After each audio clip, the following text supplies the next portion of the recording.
கடலில் கிடைக்கும் சுறா, நண்டு, இறால் முதலியவற்றை சாப்பிடலாமா என்று பல பேருக்கு சந்தேகம் ஏற்பட்டுள்ளது.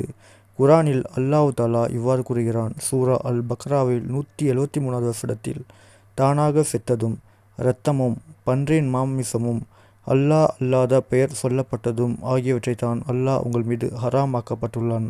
மேலும் அல்லாஹ் தஆலா சூரா அல்-மாஇதாவில் 3வது வசனத்தில் இவ்வாறு கூறுகிறான்.